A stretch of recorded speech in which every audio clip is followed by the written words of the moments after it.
Assalamualaikum warahmatullahi wabarakatuh. Selamat siang, kembali lagi bersama saya, Shirley Valentina, yang akan menemani Anda untuk edisi hari ini, Rabu, di Palpos Channel.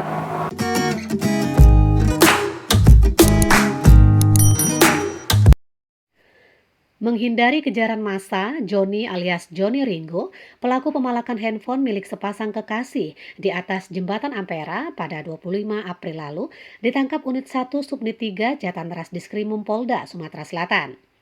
Dalam menjalankan aksinya, Joni tidak sendiri, melainkan bersama rekannya Servi Sulingga yang terlebih dahulu tertangkap pada saat kejadian.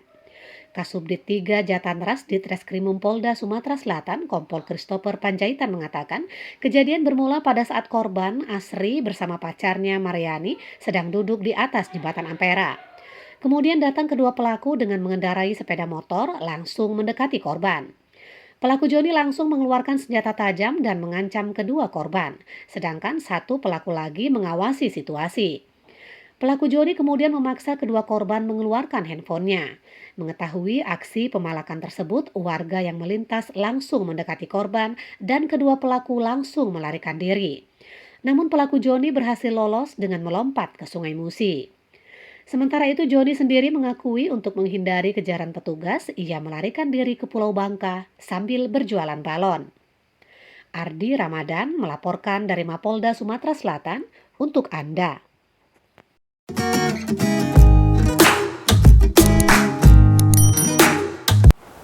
Informasi tadi sekaligus menutup perjumpaan kita pada hari ini.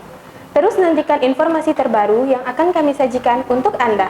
Saya Shirley Valentina, mohon undur diri, dan jangan lupa like, komen, dan subscribe Palpos Channel. Terima kasih. Wassalamualaikum warahmatullahi wabarakatuh.